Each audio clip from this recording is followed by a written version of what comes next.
I always thought my neighbor was just a quiet old man. He kept to himself, didn't say much, and lived alone. His name was Mr. Hartley, and he had this strange calmness to him, like he knew something the rest of us didn't. When I moved into the neighborhood, everyone told me he'd been living there for decades, longer than anyone else. Never caused trouble, always waved politely from his porch. But there was one thing nobody could explain: why he had 3 locks on his backyard shed. Not just regular locks, heavy-duty rust-covered industrial locks like something out of a horror movie. One night I had a horrible migraine and went outside to get some air.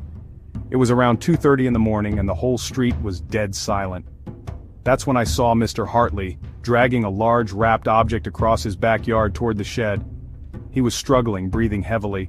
I couldn't tell what it was, but it was big. Maybe 5-6 feet long, wrapped in a blue tarp tied tightly with rope. I wanted to believe it was garbage. Maybe a tree limb, or old furniture. But something about the way he kept looking over his shoulder, the way he paused when he saw me watching through the blinds, it made my skin crawl. The next morning I walked past his yard pretending to take a call. No tarp, no signs of digging, just perfectly raked grass and a locked shed. I didn't sleep well that week. Then a few days later my dog got loose and ran into Mr. Hartley's backyard. I chased him, and when I finally caught up, he was pawing at the base of the shed, whining. And that's when I saw it, something sticking out from the dirt. White, jagged. I picked it up. It was a tooth. A human molar. I didn't say anything right away. I was scared. What if I was wrong? What if it was just old junk? But 2 nights later I heard it again, the sound of digging. Slow, steady, rhythmic.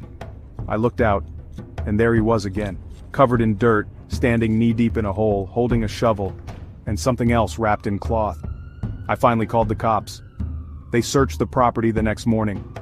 They found 6 human skeletons buried beneath the shed, all buried years apart. One of them was estimated to have been there for over 30 years. All of them had signs of blunt force trauma.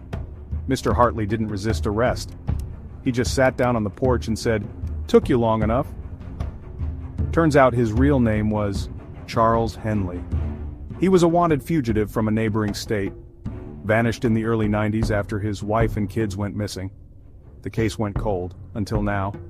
He'd moved here under a fake name, blended in perfectly, lived a normal life.